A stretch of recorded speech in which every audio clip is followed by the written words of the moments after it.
재작년이었죠. 2019년 6월부터 9월까지 북서울 시립미술관에서 미완의 폐허라는 제목의 전시회가 열렸어요.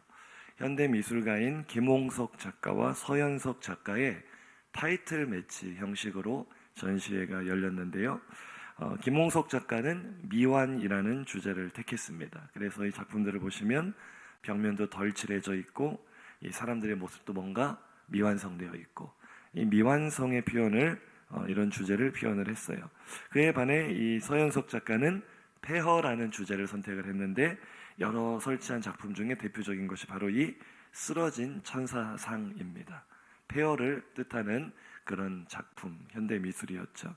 그런데 전시회가 진행되는 중에 놀라운 일이 일어났어요. 쓰러져 있던 천사상이 갑자기 반듯하게 서 있는 거예요. 이게 작가의 의도와도 맞지가 않고 이 무게가 또 40kg 이상이 나가서 이 관객들의 안전 문제가 있을까봐 이 보안팀이 급히 CCTV를 돌려보았습니다. 그랬더니 관람객 중에 웬 아버지와 아들이 낑낑대면서 이 천사상을 일으켜 세우는 거예요. 아마도 이 관객들이 이 작품을 잘 관람을 해야 되는데 넘어져 있으니까 걱정이 돼서 일으켜 세운 것 같아요. 선의로 너무나 착한 마음으로 그렇게 했던 거죠. 그래서 그런 해프닝으로 넘겼는데 놀랍게도 이 전시회가 끝날 때까지 이 천사상은 4번이나 더 일어났다고 합니다. 뉴스 신문 기사에도 나왔어요. 제발 이 기사 이 조각상 제발 일으키지 마세요. 넘어져 있는 것 자체가 작품입니다. 현대 미술이 참 난해하고 어렵지만 다 의미가 있다고 합니다. 우리나라 사람들이 참 착합니다. 뭔가 안타까운 마음이 들면 자신의 시간과 노력을 들여 다른 사람 돕는 것을 주저하지 않죠. 우리 옆에 계신 분에게 한 번 더 인사할까요? 당신도 착한 사람입니다. 오늘 본문에도 이렇게 착한 사람이 등장을 해요. 우리나라 사람은 아니지만 착한 사람이랍니다. 오늘 본문 24절입니다. 바나바는 착한 사람이요 성령과 믿음이 충만한 사람이라 이에 큰 무리가 주께 더하여 지더라. 아멘. 착하다는 말, 좋은 말 아닙니까? 칭찬으로 들어야 되는데 요즘 우리가 살고 있는 시대, 요즘 사람들은 착하다는 말을 바보 같다라는 말로 받아들인다고 해요. 실제로 탈북민들의 증언인데요. 북한에서는 착하다고 하면은 기분 좋게 받는데요. 아, 내가 착하구나. 근데 이 남한에 와서 우리나라에 와서 착하다라는 말을 하면 이게 은근히 너 바보 같아 이런 뜻으로 들려서 당황스러울 때가 많다는 거예요. 그러고 보니 저도 제 아내에게 착하다는 말을 많이 하거든요. 저는 진심으로 당신 정말 착해 라고 말을 하는데 제 아내는 그래 내가 바보 같지 이렇게 받아들여요. 참 이상합니다. 어제가 한글날이었는데 한글이 잘 해석이 되지 않습니다. 가령 그런 거잖아요. 우리가 나쁜 남자 하면은 나쁜 놈이라고 하는 게 아니라 매력 있는 남자를 나쁜 남자라고 하지를 않나. 혹은 또 이런 것도 있습니다. 울뚝불뚝 솟아난 근육을 보면 근육 사진 한번 보여주실래요? 우리 사람들이 뭐라고 합니까? 와, 근육 좋다 이렇게 말하지 않고 근육이 화가 났다라고 말을 해요. 화나 보입니까? 응용을 좀 해볼까요? 이런 근육은 뭐라고 할까요? 근육이 참 착하네요 라고 표현을 해야 되겠죠. 하여튼 요즘은 착한 것과 바보 같은 것이 잘 구분이 되지 않는 시대입니다. 저도요 어렸을 때는 정말 착했습니다. 국민 여러분 의심의 눈초리로 보지 마시고 제가 어느 정도로 착했냐면 국민학교 때 요즘 국민학교라고 하면 이제 그 사람이 어떤 시대를 사는지 좀 안다고 하잖아요. 물론 이 자리에 소학교 나오신 분들 계시면 죄송합니다. 저는 국민학교 입학을 해서 초등학교로 졸업을 한 세대인데요. 국민학교 1학년 때 시험 보는 날이었어요. 제가 어렸을 때 꽤나 영특하고 공부를 잘한다 소리를 들었었던 것 같은데 그날 그 시험에서 빵점을 맞아온 거예요. 0점 점수가 1번부터 끝번까지 한 문제도 풀지 않고 백지로 제출을 해서 몇 점이요? 빵점. 왜 그랬을까? 초등학교 1학년 때 사춘기가 찾아왔을까? 반항심 때문에 그랬을까? 아니면 이번 시험 문제가 너무 좋다. 너무 좋아서 이 문제를 훼손할 수 없다. 이런 마음으로 풀지 않았을까? 그런 게 아니라 선생님도 깜짝 놀라서 저희 어머니를 호출을 했어요. 어머니도 놀라서 달려오셨죠. 자초지종을 들어보니까 이런 거였어요. 그날 시험을 보려고 가방을 메고 학교로 나서는 제 등 뒤에 어머니가 이렇게 말씀하셨습니다. 지훈아, 오늘 시험 꼭 100점 맞고 와. 그래서 제가 학교를 갔죠. 자신만만하게 네 라고 대답을 하고 갔는데 하필이면 그날 시험 1번 문제가 어려웠던 거예요. 풀리지가 않아요. 자, 그렇다면 그냥 보통 사람, 안 착한 사람은 어떻게 할까요? 1번을 모르니까 건너뛰고 2번부터 풀어야 될 거 아니에요. 근데 저는 엄마한테 뭐라고 약속했으니까 100점 맞겠다고 했는데 1번 틀리면 돼요, 안 돼요? 얼마나 착해요. 그 1번을 풀어보겠다고 풀리지 않는 문제를 1시간 내내 붙잡고 있다가 결국 몇 점이요? 생각해보니까 착하기보다는 바보 같은 게 맞는 것 같긴 합니다. 그런데 이런 해프닝 말고요, 진짜로 요즘 사회생활하는 우리 젊은이들이나 우리 성도들을 보면은요, 착한 사람들은 오히려 만만한 사람으로 취급을 당하는 것 같아요. 착한 사람이 되려고 했는데 정신을 차려보니 내가 만만한 사람이 되어 있었다. 이런 말이 있죠. 호의가 계속되면 권리 아니고 호구인 줄 안다. 요즘 이런 말을 한다 그래요. 이 착한 사람 컴플렉스라고 합니다. 사회복지사분들 우리 교회도 계신데 보통 이렇게 마음이 따뜻하고 천사 같은 분들이 사회복지사가 많이 되시거든요. 앞에서 우리 예림이가 아주 격하게 공감하고 있는데 자기도 지금 복지계통 전공을 하고 있다 이거예요. 예림이를 두고 말한 건 아니지만 일반적으로 이 사회복지사들이 굉장히 천사 같다는 말을 많이 들어요. 그런데 실제 근무를 시작하고 몇 달이 못 돼요. 천사가 악마가 되는 것을 우리는 경험할 수 있습니다. 이 착한 마음으로 늘 다른 사람을 위해주고 섬겨주고 희생했더니 나를 귀하게 여기는 게 아니라 오히려 만만하게 여기고 나를 함부로 여긴다는 거죠. 그런 의미에서 오늘 본문이 바나바를 착한 사람이다 라고 표현하는 것을 우리가 현실적인 눈으로 좀 바라보면 세상의 기준으로 봤을 때 바나바는 어떤 사람이었다? 바보 같은 사람이었다. 그런 의미가 될 수도 있는 거예요. 늘 바나바는 따뜻한 마음이 있었습니다. 다른 사람을 배려하고 섬기고 먼저 그들을 생각해 줬지만 정작 자신에게 돌아오는 것은 칭찬이나 존경이나 이런 것들이 아니었어요. 도리어 자신을 때로는 무시하는 것 같고 조롱하는 것 같은 그런 일들을 겪었던 것 같기도 합니다. 왜 이렇게 답답한 인생을 살았을까? 바나바는 어떤 인물이었을까? 조금 더 자세히 살펴보기를 원했는데요. 사도행전 4장 36절에 바나바가 처음 등장하죠. 한번 읽어볼까요? 구브로에서 난 레위족 사람이 있으니 이름은 요셉이라 사도들이 일컬어 바나바라 번역하면 위로의 아들이라 하니. 아멘. 바나바로 잘 알려져 있는데 바나나 아니고 바나바입니다. 제가 원고 쓰면서 자꾸 헷갈렸는데 바나바 이게 이름이 아니라 별명이었어요. 원래 이 사람의 본명은 요셉이란 이름을 가졌는데 마치 시몬이란 이름을 가진 그 인물을 예수님께서 베드로다, 게바다라는 별명을 붙여주셨듯이 바나바도 사도들이 보니까 그냥 요셉이라는 이름으로 부르기에는 너무 아까워요. 그 성품이 너무나 따뜻하고 어딜 가든지 사람들을 늘 위로하고 격려하는 캐릭터인 거예요. 그래서 사도들이 그의 이름을 바나바라고 바꿔주었습니다. 별명이 이름보다 더 유명해진 거죠. 그 바나바 이름의 뜻이 뭐라고요? 조금 전에 위로의 아들. 정말 바나바는 그 이름답게 별명답게 살았던 것 같아요. 얼마나 많은 사람을 위로하고 살았는가? 4장 37절입니다.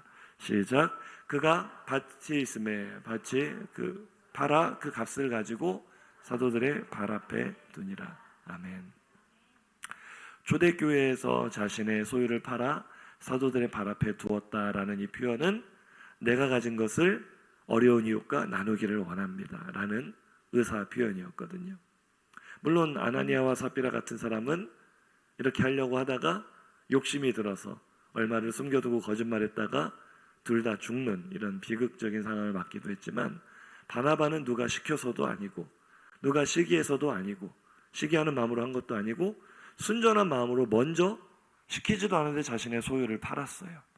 그걸 판 돈을 사도들의 발 앞에 가지고 나와 어려운 이웃들과 돕기를 원합니다. 우리 권사님들 중에도 그런 분이 계셔요. 지금 뭐 형편 뻔히 알고 수입이 없는데 갑자기 큰 헌금을 하셨어요. 권사님 어떻게 된 일입니까? 여쭤보니 어떻게 나라에서 이러저러해서 이렇게 지원금이 나왔습니다. 그런데 제가 이거 받았을 때 하나님께 드리고 싶어서 이웃들과 나누고 싶어서 하나님께 헌금했습니다. 이런 일들이 최근에도 우리 교회에 있었고 계속 있거든요. 그 하나님께서 주시는 착한 마음이죠. 내게 주신 소유를 내 것이라 하지 않고 이것을 위로의 도구로 삼아 다른 사람과 나눴으면 좋겠습니다. 우리 모두에게도 바나바와 같은 이런 착한 마음이 있기를 주님의 이름으로 축복합니다. 말로만 위로하는 게 아니죠. 정말로 이웃들의, 가난한 이웃들의 필요를 채워주는 위로의 아들 바나바의 모습, 다른 말로 아낌없이 주는 나무 같은 사람이었죠. 얼마나 착한 사람입니까? 바나바는요 정말 예수님의 마음을 닮은 사람인 것 같아요. 그의 마음은 늘 약자를 향해, 소외된 사람을 향해 흐르고 있었어요. 대표적인 사건이 이 사울의 회심 사건, 우리에게 바울로 잘 알려진 그 청년, 원래 그의 이름은 사울이었습니다. 그 사람은 율법에 완전히 심취되어 있어서 예수 믿는 사람들을 이단으로 취급을 했고 그들을 잡아 죽이는 것을 하나님께 충성하는 것으로 생각했던 사람이에요. 얼마나 그 열심이 대단했는지 이 정부로부터 권세를 받아 외국까지 국경을 넘어가서 예수 믿는 사람을 잡아오려고 다메섹까지 갔던 사람. 다메섹이 어디입니까? 지금의 터키 땅이에요. 그 다메섹으로 예수 믿는 사람을 잡으러 가다가 길가에서 음성 중에 임하시는 예수님을 만나게 되죠. 사울아, 네가 어찌하여 나를 핍박하느냐. 예수님을 만나고 그 사울이 회심을 합니다. 그리고 그 밝은 빛 때문에 앞을 보지 못하고 있다가 하나님께서 보내신 아나니아라는 사람을 통해 그 눈의 비닐이 벗겨지고 앞을 보게 되자마자 바울은 밖으로 뛰쳐나가 예수를 전하는 사람이 돼요. 하루아침에 180도 사람이 달라진 거죠. 그런 사울의 모습을 보면서 사울과 같은 입장이었던 유대인들, 예수 믿는 사람을 이단 취급했던 유대인들은 굉장히 당황했어요. 예수 믿던 사람들은 기뻐한 것이 아니라 더 당황했어요. 저 사울이 도대체 무슨 꿍꿍이로 저러는 거냐? 왜 저런 쇼를 하고 연기를 하는 거냐? 얼마나 많이 우리를 속여서 싸그리 다 잡아들이려고 저 예수 믿는 척을 하는 거냐?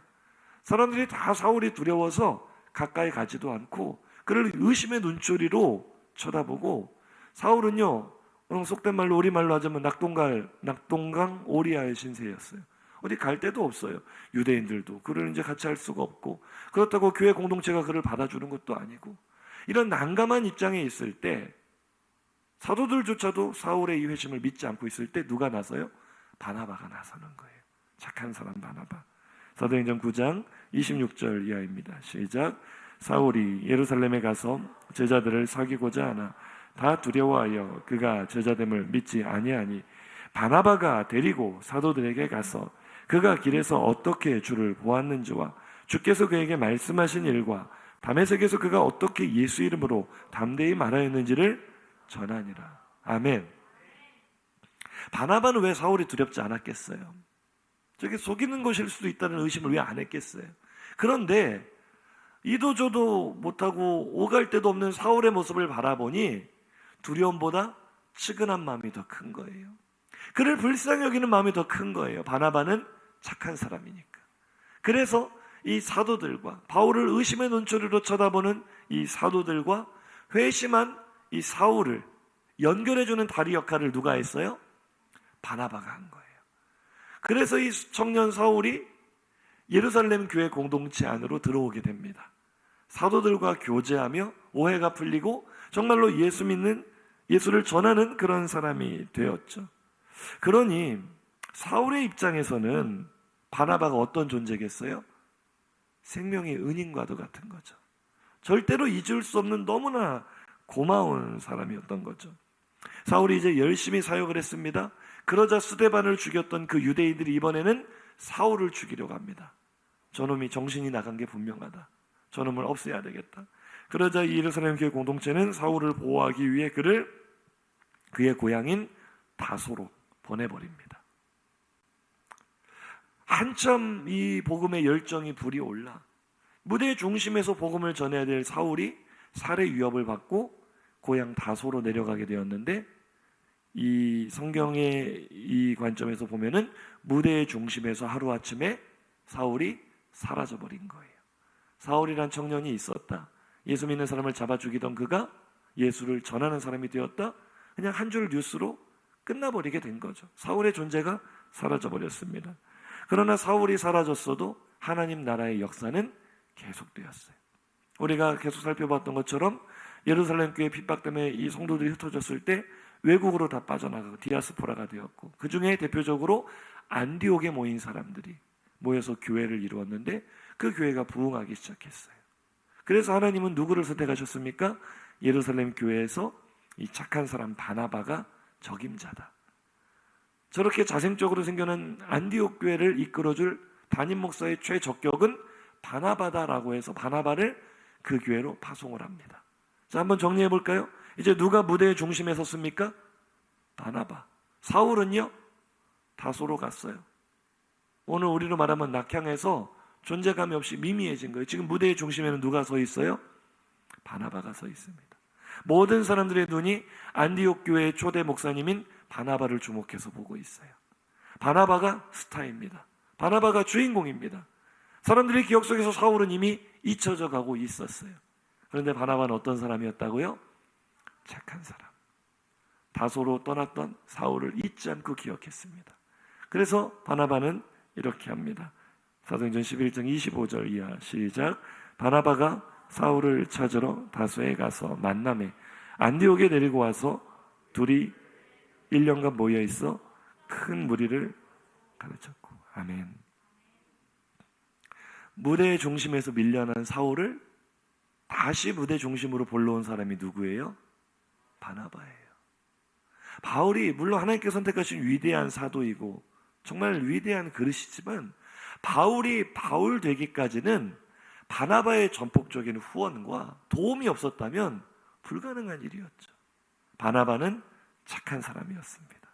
바나바의 착하고 따뜻한 성품이 바울을 위로하고 격려했으며 그를 위대한 인물로 세워갔던 거죠. 그러니 바울에게 있어서 바나바는 단순한 동역자의 관계를 넘어 스승이자 멘토이자 은인과도 같은 존재였던 거죠.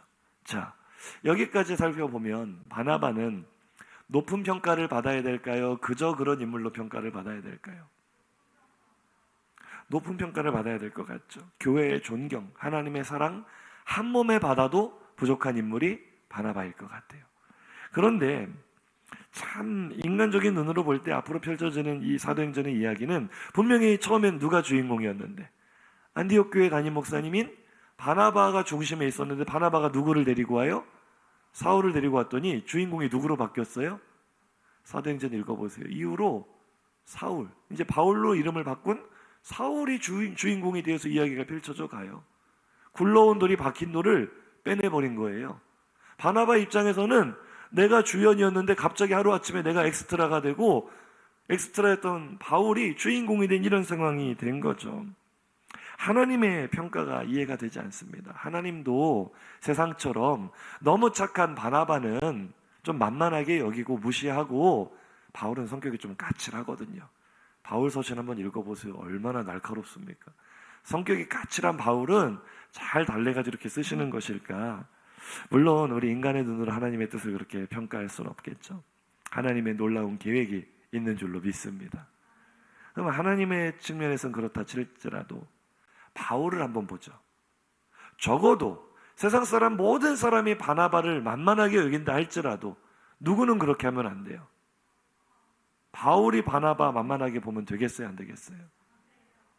이런 경우를 우리는 배은망덕하다고 하죠. 바울이 바나바를 배신하면 안 되는 거예요. 지금 자기가 그 자리에 있기까지 바나바가 없었다면 불가능한 일이었거든요. 바울만큼은 바나바를 진심으로 존중하고 섬겨야 해야만 합니다.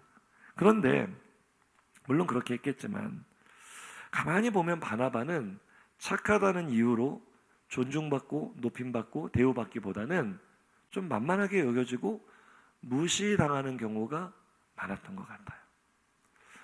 가까이는 그 11명의 제자가 남아서 12번째 사도를 새로 뽑을 때 마띠아와 이 경쟁하는 다른 후보가 바사바라고도 하고 요셉이라고도 하는 그 사람이 이 바나바가 아니었을까 추측하는 성경학자들도 있거든요.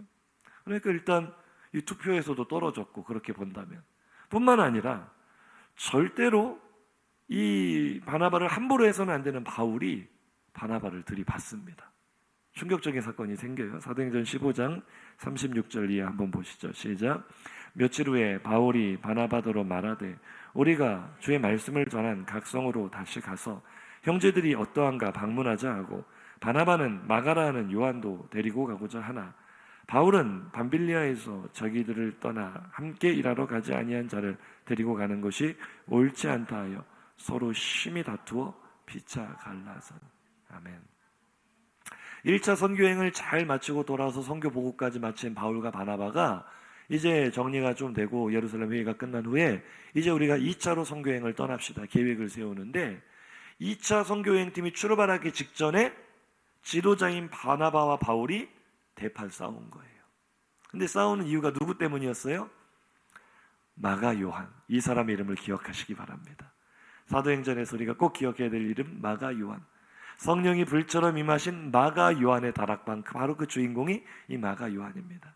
이 마가 요한이라는 젊은 청년이 사실은 원인 제공을 했어요. 1차 선교 여행 때 바울과 바나바의 수행원으로 보디가드 겸해서 같이 이 선교 여행을 갔습니다. 그런데요, 이 구브로라는 지금의 키프러스 그 섬에 가서 오늘 설교의 제목처럼 공교롭게도 바보라는 도시가 있었어요.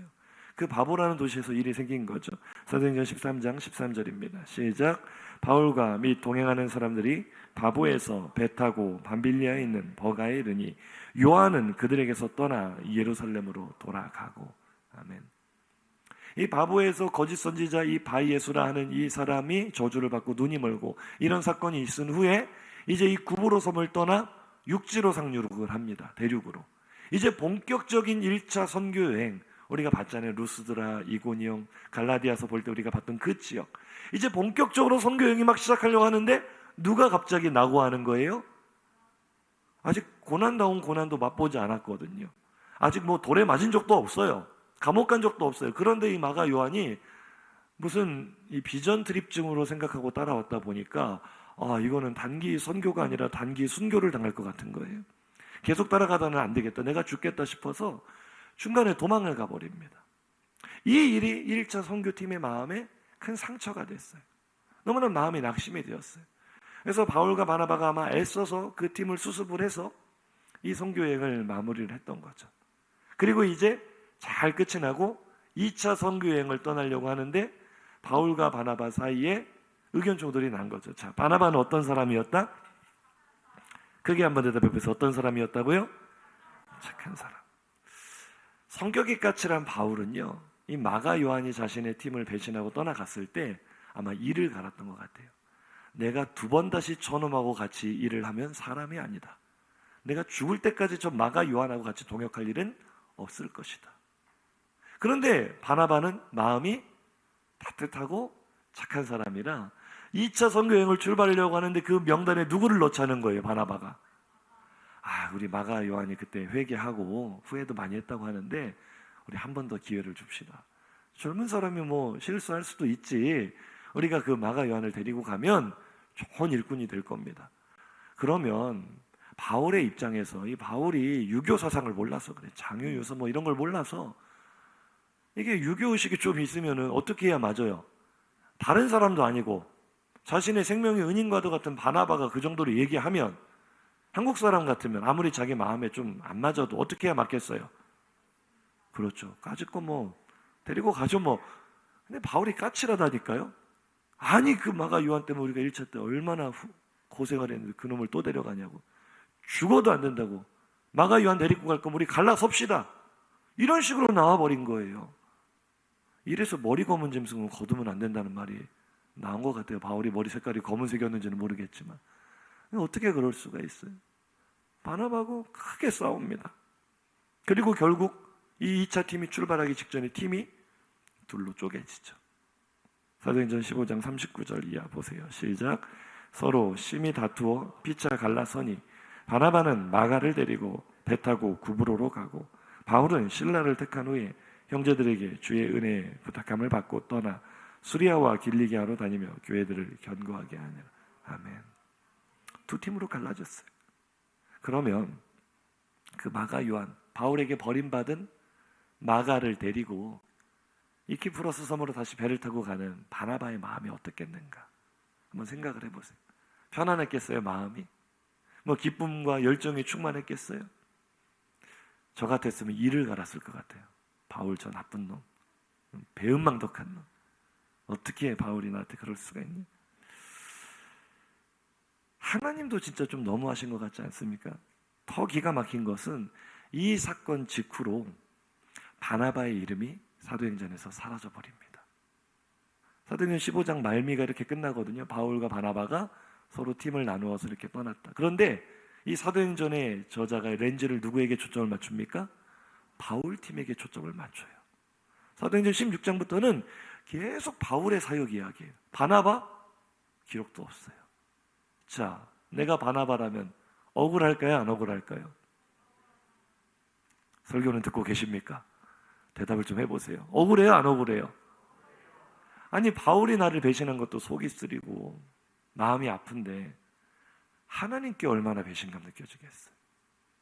바나바는 지금 잘못한 게 있어요? 없어요? 그냥 성경에 말하는 바나바의 캐릭터는 딱 하나입니다. 바나바는 착한 사람이다. 그 착하고 따뜻한 마음으로 오갈 데 없는 사울을 거뒀던 그 심정으로 지금 마가도 거두는 거예요. 그러니 바나바가 바울에게 얼마나 인간적인 배신감이 크겠어요. 지가 언제부터 저 사도였다고, 내가 저 갈 데 없고 힘들 때 이렇게 받아주고 다리 역할 안 해줬으면 지금도 어디에서 동네에서 그러고 있을 사람이 저렇게 나를 배신한다고, 그런 마음이 들지 않았겠어요. 그런데 하나님조차도 왠지 바울의 손을 들어주는 것처럼 겉으로 볼 때는 하나님 나라에서야 바울도 귀하고 바나바도 귀하지만 우리가 사도행전을 봐요. 누구의 비중이 더 커 보여요? 바울이 훨씬 더 커 보이잖아요. 우리가 여기서 얻을 수 있는 교훈이 무엇입니까? 예나 지금이나 착한 사람은 바보구나. 우리 모두 까칠한 사람이 됩시다. 바울처럼 성격이 까칠해 하나님께 인정받고 귀하게 쓰임받습니다. 이런 결론을 얻어야 될까요? 바나바가 충분히 그런 느낌을 받을 만한 상황 아닙니까?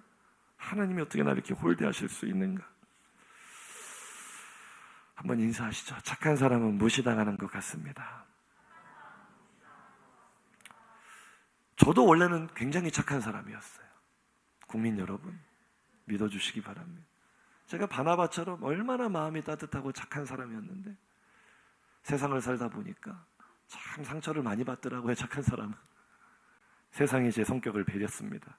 제가 바울처럼 까칠한 캐릭터가 된 것은 다 이 세상 탓이라고 외치고 싶지만 아무도 안 믿어주시는 것 같습니다. 그런데 바나바는요, 세상 탓하지 않았어요. 분명히 손해본 것 같습니다. 억울합니다. 자존심이 상할 것도 같습니다. 그런데요, 그는 끝까지 착한 사람이었어요. 할렐루야. 어떻게 그게 가능했을까? 바나바는 예수님의 마음을 아는 사람이었어요. 사실 억울한 걸로 치자면, 너무나 착해서 억울한 일을 당한 걸로 치자면 예수님보다 억울한 사람이 어디 있어요? 예수님보다 착한 사람이 어디 있어요?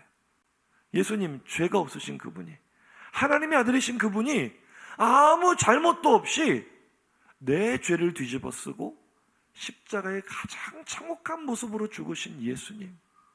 근데 이사야 선지자는 그 예수님의 모습을 이렇게 표현하거든요. 이사야 52장 안에 보시면은 예수님이 얼마나 무시당합니까? 한번 말씀, 이사야 52장 말씀 한번 띄워주세요. 2절 이하로. 그는 주 앞에서 자라기를 고운 모양도 없고 풍채도 없게 사람들에게 무시당해요. 그 다음 말씀 보시면 사람들에게 멸시를 받습니다.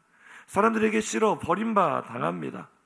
유대인들조차도 그를, 하나님의 아들인 그분을, 아브라함과 다윗의 자손으로 약속된 메시아로 오신 그분을 귀하게 여기지 않았어요. 나를 위해 이 땅에 성육신하신 예수님을 평생 업고 다녀도 부족할 텐데 그분을 귀하게 여기지 않고 홀대했다고요. 근데 그분이요, 다음 말씀 보시면은 그분이 고난을 당하십니다. 우리의 질고를 지고 우리의 슬픔을 당합니다. 다음 말씀 보시면 그가 찔림을 당하고 상함을 당하는데 왜 그래요? 나의 허물 때문에, 나의 죄악 때문에 너무나 억울한 고난과 죽음을 당하는 거죠. 마지막 구절 한번 읽어보시죠. 마지막, 그는 곤욕을 당하여, 시작, 그가 곤욕을 당하여 괴로울 때에도 그가 입을 열지 아니하였으며 마치 도수장으로 끌려가는 어린 양과 덜 깎는 자 앞에서 잠잠한 양같이 아멘.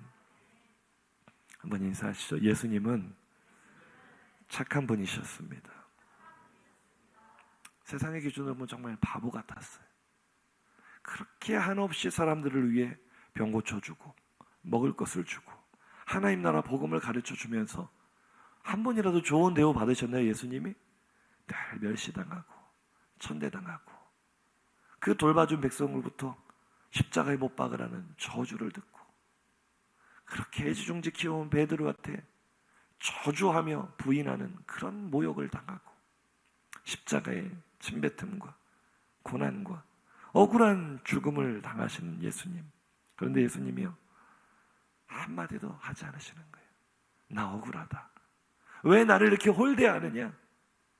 주님 변명하지 않으세요. 주님 한탄하지 않으세요. 털 깎는 자 앞에서 잠잠한 양처럼 아무 말도 하지 않으시고 착한 주님, 세상의 눈으로 바보 같은 주님은 나의 죄를 대속하신 줄로 믿으시기 바랍니다. 오늘 성경이 바나바는 착한 사람이었다라고 말하는 것은 해석하자면 바나바는 예수님을 닮은 사람이었다. 할렐루야. 예수님의 마음을 본받는 사람이었다. 그것이 곧 성령과 믿음이 충만한 성도의 모습인 줄로 믿습니다. 오늘 본문 24절 상반절이죠. 시작. 바나바는 착한 사람이요 성령과 믿음이 충만한 사람이요. 아멘. 믿음이 무엇입니까? 눈으로 드러나는 이런 종교 행위가 아니라 삶으로 드러나는 예수님 닮아가는 모습이 믿음인 줄로 믿습니다. 바나바에 대한 성경의 평가, 그는 성령과 믿음이 충만한 사람이었다. 왜요? 그는 예수님 닮은 착한 사람이었기 때문에 한없이 나누어주고 희생하고 섬기면서도 억울한 일을 당해도 억울하다 말하지 않고 더욱 섬기는 바나바는 착한 사람, 믿음이 충만한 사람, 성령이 충만한 사람, 예수 닮은 사람. 오늘 나를 향한 하나님의 평가가 이와 같이 되기를 주의 이름으로 축복합니다. 이제 말씀에 비춰 내 모습을 한번 돌아볼까요? 우린 어떻습니까? 세상에서 조금만 손해를 보고 조금만 원하는 것을 얻지 못해도 얼마나 분노할 때가 많아요. 얼마나 조급할 때가 많아요. 저를 보니 그렇더라고요. 예수님을 닮은 착한 사람이 되어야 하는데 점점 세상을 살아갈수록 세상을 닮은 악한 사람이 될 때가 많은 것 같아요. 세상에서 늘 지고 양보하고 손해보는 바보가 되기 싫어서 도리어 교회에서는 성도인데 세상에서는 악마처럼 될 때가 얼마나 많습니까? 그러나 그것은 성도의 모습이 아닙니다. 오늘도 주님께서 우리에게 물으십니다. 너는 왜 이 땅에 존재하니? 한번 우리 함께 스스로에게 물어볼까요? 나는 왜 존재하는가? 오늘 본문 우리에게 말합니다. 착한 사람이 되라고. 예수님을 닮아가라고. 할렐루야. 본문이 우리에게 말하는 내가 존재하는 이유와 목적, 예수님을 닮은 착한 사람이 되기 위하여 내가 이 땅에 존재하는 줄로 믿습니다. 사실은 이게 믿음 생활이에요. 이게 신앙이에요. 우리가 예배에 아무리 열심히 모이고 하나님께 아무리 뜨겁고 아름다운 찬양을 올려드려도 우리의 성품과 우리의 인격과 우리의 삶이 예수님을 닮지 못하면, 예수님을 닮은 바나바와 같은 착한 사람이 되지 않으면 우리끼리의 모임으로 교회는 끝나버립니다. 어떠한 선한 영향력도 복음의 능력도 나타나지 않습니다. 오늘날 한국교회가 잃어버린 것은 바로 이 부분이에요. 어떤 우리의 종교적인 행위가 없는 것이 아니라, 우리의 예배가 없는 것이 아니라, 우리의 교회라는 이름 안에 행해지는 어떤 일들이 없는 것이 아니라 우리들 한 사람 한 사람이 바나바와 같이 되기를 거부하기 때문에, 예수와 같이 되기를 거부하기 때문에. 왜요? 착한 사람이라는 그 말이 듣기에는 좋은 말 같지만 세상에 나가면 바보라는 소리거든요. 세상에 나가면 천하에 가장 미련한 사람이라는 뜻이거든요. 예수를 믿는다는 우리들 한 사람 한 사람이 그렇게 되기를 거부할 때 복음의 능력은 힘을 잃어버리게 됩니다. 근데 반대로 우리들이 다른 어떤 것보다 마음의 간절한 소망이, 나는 왜 이 땅에 존재하는가?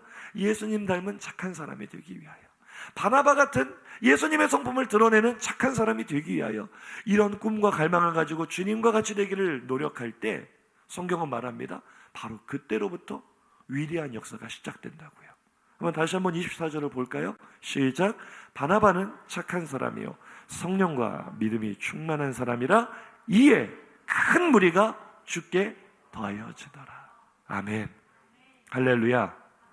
언제 교회에 폭발적인 부흥이 일어났어요? 우리가 나가서 전도하는 것 중요해요. 예수 믿으세요. 예수님만이 구원의 이름입니다. 외치는 것 중요합니다. 우리는 광야에 외치는 소리가 되어야 될 줄로 믿습니다. 하지만 그보다 더 먼저 우리가 해야 될 일은 우리들의 얼굴이 전도지가 되는 거예요. 우리들의 성품이 전도지가 되는 거예요. 우리들의 삶 자체가 전도지가 되는 거예요. 언제 그게 됩니까? 내가 예수님 닮은 사람이 될 때, 내가 바나바처럼 착한 사람이 될 때, 비록 세상에서 바보 취급을 당할지언정 바나바처럼 예수님과 같은 착한 성품이 나를 통해 드러나질 때 그것이 바로 어두운 세상의 빛이 될 줄로 믿습니다. 지금도 피조물은 하나님의 아들들이 나타나기를 고대하고 있습니다. 교회다운 교회, 성도다운 성도, 그리스도인다운 그리스도인이 나타나기를 갈망하는 영혼이 얼마나 많은지 몰라요. 우리들이 마음의 문을 닫아버리고 세상에서 손해보지 않으려고, 세상에서 바보 취급 당하지 않으려고, 내 이익을 붙잡으려고 발버둥 치는 만큼 하나님의 나라가 확장되지 않습니다. 그런데 순서가 참, 성경이 말하는 순서는 정반대죠. 내가 먼저 나 자신을 내려놓고 예수님처럼 겸손하게 낮아지고 바보 취급을 당하든지 남들이 인정을 해주지 않든지 혹은 나를 무시하고 조롱하든지 개의치 않고, 하나님, 나를 통하여 오늘도 예수님의 성품 드러나기를 원합니다. 나를 통하여 주님의 선한 그 성품이 흘러가기를 원합니다. 나를 주님의 손과 발로 삼아 바나바처럼 착한 사람으로 사용해 주시옵소서. 그때 하나님께서 큰 무리가 교회로 돌아오게 하실 줄로 믿습니다. 바로 그때 우리가 참된 그리스도인이라는 평가를 받게 될 줄로 믿습니다. 25절 26절이에요. 시작. 바나바가 사울을 찾으러 다소에 가서 만남에 안디옥에 데리고 와서 둘이 교회에 1년간 모여 있어 큰 무리를 가르쳤고 제자들이 안디옥에서 비로소 그리스도인이라 일컬음을 받게 되었더라. 아멘. 할렐루야. 예배할 때 그리스도인이라 일컬음 받은 게 아니고요, 성경 공부 많이 했을 때 그리스도인이라 일컬음을 받은 게 아니고요, 그들 한 사람 한 사람이 바나바처럼 착한 사람이 되었을 때, 그 가르침을 받아 예수님을 닮아가는 사람이 되었을 때 그들은 그리스도인이라 일컬음을 받았습니다. 그리스도인이 무슨 뜻이에요? 따라할까요? 예수님 닮은 사람들.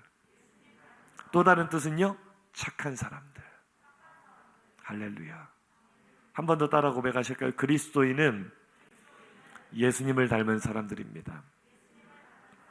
한 번 더요. 그리스도인은 착한 사람들입니다. 우리가 그런 사람들 되기를 주님의 이름으로 축복합니다. 착한 사람은요, 양보하는 사람입니다. 착한 사람은요, 바나바처럼 배려하는 사람입니다. 착한 사람은 내 코가 석자다 말하지 않고 내 주변에 힘든 사람들을 위로하는 사람입니다. 아멘.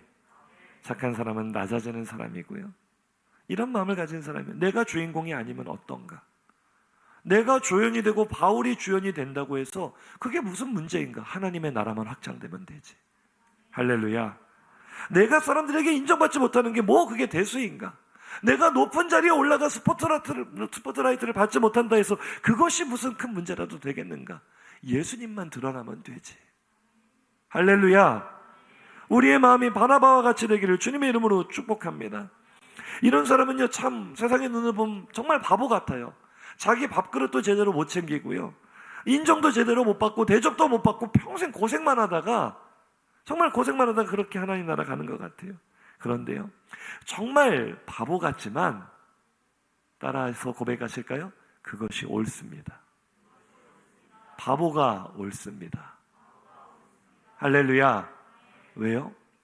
나를 구원하신 예수 그리스도의 십자가 자체가 꼭 그렇게 바보 같거든요. 고린도전서 1장 18절입니다. 시작. 십자가의 도가 멸망하는 자들에게는 미련한 것이요 구원을 받는 우리에게는 하나님의 능력이라. 아멘.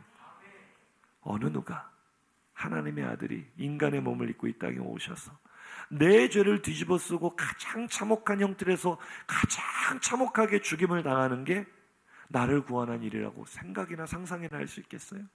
누가 봐도 그것은 패배의 상징이요, 가장 바보 같은 일생이요, 실패자의 전형적인 모습으로 보일 거예요. 그래서 십자가가 믿지 않는 자들에게는 가장 바보 같은 것으로 보였습니다. 가장 미련한 것으로 보였습니다. 그러나 우리는 알고 있습니다. 하나님은 그 미련해 보이는 예수의 십자가로 나를 구원하셨다는 사실을요. 할렐루야.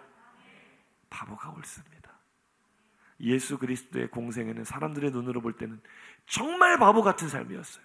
왕이 될 수 있는 사람이었는데 수많은 군중들이 그를 애워싸며 군중 심리를 이용했으면 얼마든지 쿠데타를 이루었을 텐데 순순히 로마 병조들에게 붙잡혀서 그 모진 고난을 당하고 죽임을 당한 예수의 모습, 참 바보 같다. 그런데요, 바보가 옳습니다. 바보가 옳은 줄로 믿습니다. 6.25 전후에 평양에서 내려와 부산의 복음병원을 설립하신 소천하신 장기려 박사, 예수 믿지 않는 사람들도 다 아는 그분의 이름 앞에 지금도 이분에 대한 여러 책들이 나와 있고 뮤지컬이나 여러 작품들이 만들어졌는데, 이 장기려 박사의 이름 앞에 꼭 붙는 수식어는 바보라는 두 글자입니다. 바보 의사, 바보 같은 사람. 그런데 장기려 박사는 이렇게 말합니다. 바보 소리 들으면 성공한 인생이다. 왜요? 예수님도 바보처럼 사셨기 때문에. 내가 예수님을 닮아가려 하면 할수록 바보 소리를 듣는 것이 당연하다는 거죠. 예수님처럼 착한 사람이 되려 하면 할수록, 정말 장기려 박사는 그랬잖아요. 가난한 사람들을 무료로 진료해주고, 병원 업무과에서 돈을 받을까 뒷문으로 몰래 입원 환자들을 빼내주고, 환자에게 돈을 받는 게 아니라 도리어 음식 사 먹을 돈을 내어주고, 정말 자기는 평생 근근히 살아가면서도, 의사라고 해서 무슨 부귀 영화를 누렸습니까? 물질을 가졌습니까? 아무것도 갖지 못하고 세상의 눈으로 볼 때는 아이고 그 힘들게 의사 면허 따서 저게 무슨 바보 같은 짓이냐라고 혀를 끌끌 찰지 모르지만 그는 알고 있었던 거예요. 바보가 옳다. 예수님도 바보처럼 사셨기 때문에. 그가 가난한 자들을 위해 만든 게 뭡니까? 청십자 의료보험 조합. 가난한 사람들, 병원비를 낼 수 없는 사람들을 위해 만들었던 그 청십자가 우리나라 지금 우리 모든 국민이 혜택을 누리고 있는 국민건강보험의 모태가 되었어요. 미국도 부러워합니다. 미국도 이거를 흉내를 못 내요. 대한민국이 전 세계 어떤 나라보다 의료보험 혜택이 잘 되어 있는 나라라는 거 아십니까? 이거 누가 만들었어요? 바로 그 바보, 예수님 닮아 한없이 남들을 섬길 줄밖에 몰랐던 그 바보가 옳았기 때문에 하나님이 이런 위대한 역사, 아름다운 역사를 일으키신 줄로 믿습니다. 마가 요한의 일로 바나바와 크게 다투었던 바울, 그 당시에는 바울이 의분에 차서 자신이 옳다고 생각했을 거예요. 마가 요한같이 변질하는 사람은, 변질된 사람은 쓸모없는 사람이다. 하나님 나라에 저런 사람 없어도 된다. 그때는 바울이 옳아 보였겠죠. 또 성경의 스포트라이트도 계속 바울을 비추니까 바울이 옳게 보이죠, 우리가 볼 때도. 하지만 바울이 말년에 죽기 직전에 썼던 마지막 편지 디모데후서, 유언과 같은 그 편지에서 바울이 무엇이라고 말합니까? 디모데후서 4장 9절에서 11절 시작. 너는 어서 속히 내게로 오라. 대만은 이 세상을 사랑하여 나를 버리고 데살로니가로 갔고, 그리스게는 갈라디아로, 디도는 달마디아, 누가만 나와 함께 있느니라. 네가 올 때 마가를 데리고 오라. 그가 나의 일에 유익하니라. 아멘. 할렐루야. 함께 고백하실까요? 바보가 옳습니다. 바울이요, 노년에 예수의 마음을 더 닮아가면서 깨달았어요. 내 옆에 있던 동역자들 다 이렇게 떠나가는데, 신실할 것 같은 사람들 다 떠나가는데, 내가 쓸모없는 사람이라 여겼던 마가가 정말 복음에 꼭 필요한 동역자였구나. 디모데야, 너 나에게 올 때 그 마가를 꼭 데리고 와라. 내가 죽기 전에 마가 얼굴 보고 싶다. 바보가 옳았습니다. 이 마가가 바로 우리가 오늘 읽고 있는 마가복음을 기록한 저자 마가입니다. 할렐루야. 바나바가 아무 분별력도 없이 자신의 조카라는 이유로 마가를 감싼 것이 아니죠. 그 당시 바나바가 바울보다 더 예수님의 마음을 닮았던 거죠. 자격 없는 자를 품으시고 용납하시는 예수님의 마음. 한 번 더 고백할까요? 바보가 옳았습니다. 아무리 세상으로부터 인정을 받지 못하고 때로는 무시당하고 비웃음과 조롱을 받는다 해도 예수님의 마음을 품고 묵묵히 바나바처럼 사명의 길을 걸어가는 사람, 그 사람이 바로 착한 사람인 줄로 믿습니다. 세상은 그를 향하여 바보라 말할지 모르지만 하나님은 그에게 착하고 충성된 종이라 말씀하십니다. 할렐루야. 오늘 저희 아버지께서 마지막 설교를 하십니다. 36살의 젊은 나이에 부임하셨던 그 교회에서 제가 횟수를 세보니까 오늘 꼭 32년하고 5개월 되었어요. 32년 5개월 동안 한 교회에 생명을 바쳐 헌신하시다가 오늘 아마 지금 이 시간에 마지막 설교를 하고 계실 거예요. 오늘 설교를 끝으로 은퇴하십니다. 얼마든지 더 큰 성공, 이런 야망, 꿈꿀 수 있는 기회가 있었지만 묵묵히 주님 주신 사명 따라서 바보처럼 그 길을 걸어가신 부모님의 등을 바라볼 때 제가 참 만감이 교차합니다. 자랑스럽고 존경하고 또 나는 우리 부모님처럼 살 수 있을까, 이런 도전도 받고. 제가 오늘 찬양을 한 곡 소개하고 설교를 마치려고 하는데요, 노아에 대한 이야기지만 사실은 이 찬양은 저희 부모님에게 들려드리고 싶은 찬양이고, 또 오늘 이 시간 함께 묵묵히 주님의 길을 걸어가는 우리 모든 성도들과 함께 나누고 싶은 찬양입니다. 우리 찬양 듣고 메시지를 마무리하기로 하겠습니다.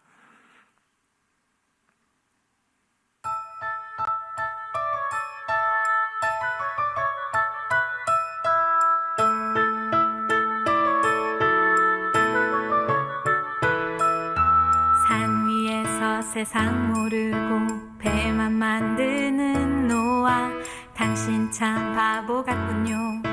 당신 정말 바보 같군요.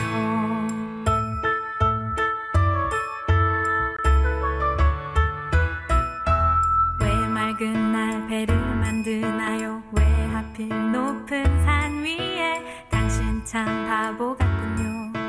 당신 정말 바보 같군요. 눈부신 해가 하늘 높이 뜨면 비의 약속 잊을 만한데, 날마다 듣는 조롱에 그 외로운 길 포기할 만한데, 당신은 어쩜 그리 묵묵히 그 길 가나요? 당신은 어쩜 그리 그 자리를 지켜냈나요? 당신은 어쩜 그리 묵묵히 그 길 가나요? 당신은 어쩜 그리 그 자리를 지켜냈나요?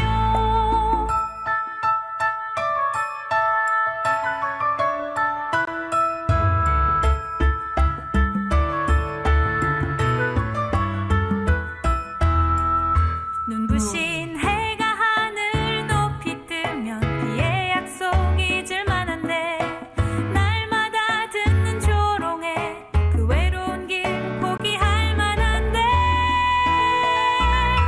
당신은 어쩜 그리 묵묵히 그 길 가나요? 당신은 어쩜 그리 그 자리를 지켜냈나요? 당신은 어쩜 그리 묵묵히 그 길 가나요? 당신은 어쩜 그리 그 자리를 지켜냈나요?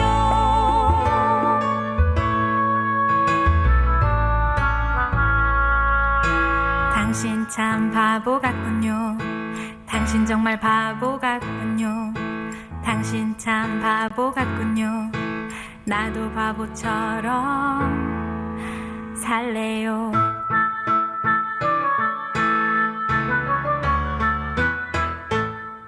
아멘.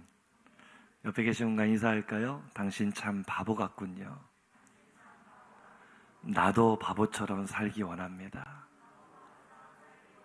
할렐루야. 저희 부모님만 이겠습니까? 우리 성도들도 제가 알고 있죠. 참 세상적인 눈으로 보면 바보처럼 사시는 분들 많아요. 그런데 때로는 내가 인생을 잘못 살았나라는 생각이 들 수도 있거든요. 때로는 내가 참 이게 뭔가 싶을 때도 있을지 모르겠어요. 그런데 바보가 옳습니다. 바보처럼 사는 것, 실패한 인생이 아니라 주님 닮아가는 삶, 묵묵히 주신 사명 따라 착한 사람으로 살아가는 삶. 저를 따라 한 번 더 고백하시겠습니까? 바보는 주님만 바라보는 사람입니다. 우리 주님만 바라보는 바보 되기를 원합니다. 착한 사람 그리스도인 되기를 원합니다. 그때 폭발적인 부흥이 일어날 줄 믿습니다. 말씀을 맺겠습니다. 사우나에 가면요, 요즘 몸에다가 그림을 그리는 분들이 많이 보여요. 갈수록 더 많아지는 것 같아요. 제가 어렸을 때 처음 공중 목욕탕에 갔을 때 보았던 그 문신을 잊지 못합니다. 이렇게 생긴 아저씨 팔뚝에 착하게 살자. 조폭들도 결단을 합니다. 착하게 살자. 우리는 어떤 결단해야 될까요? 오늘 복음을 들은 우리, 바나바는 착한 사람이다. 바나바의 이름에 나의 이름이 들어가기를, 우리 사랑하는 성도들의 이름이 들어가기를 주님의 이름으로 축복합니다. 들은 말씀 생각하시면서 우리 결단의 찬양 하나님께 올려드립니다. 주님, 내가 예수 닮기 원합니다. 우리 찬양팀이 준비하는 동안 함께 인사하며 축복하기를 원합니다. 예수 닮기 원합니다. 바보처럼 살기 원합니다. 바보가 옳습니다. 우리 오늘 믿음으로 고백하는 우리들의 고백이 하나님께서 성경에 약속하신 대로 놀라운 부흥의 역사로 가실 줄로 믿습니다. 우리 전심으로 가사를 생각하시며 예수님 닮기 원한다고 고백하겠습니다. 내 삶의 소망, 내가 바라는 한 분, 예수 닮기를 내가 원하네. 한없는 사랑,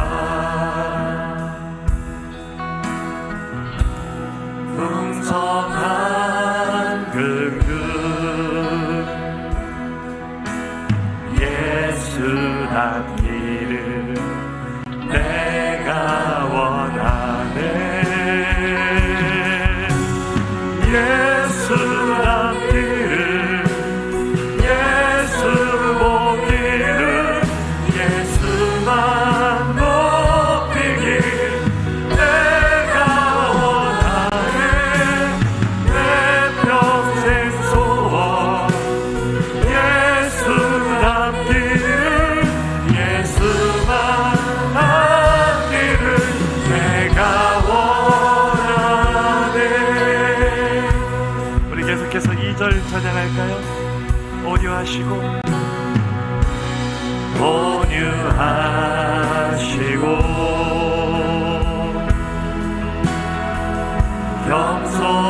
겸손하신 성품, 우리도 바나바처럼 예수 닮기를 내가 원하네. 자비하시고 위로자 되신 주, 바나바가 본받은 예수님은 바로 그런 분이십니다. 예수 닮기 나도 원합니다. 내가 우리 온 마음을 다해 예수 닮기를, 예수 닮기를, 예수 오기를, 예수만 높이길 내가 원하네. 내 평생 소원 예수 닮기를, 예수만 닮기를.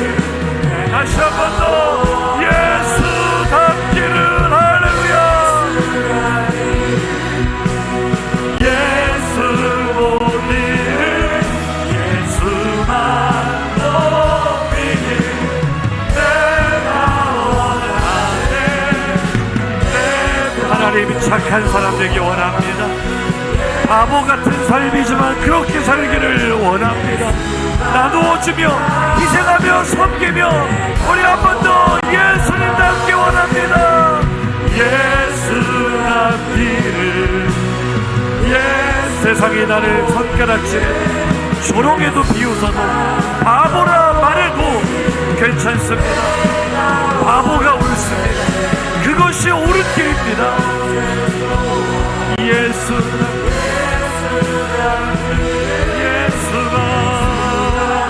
난 길을 내가 원하네.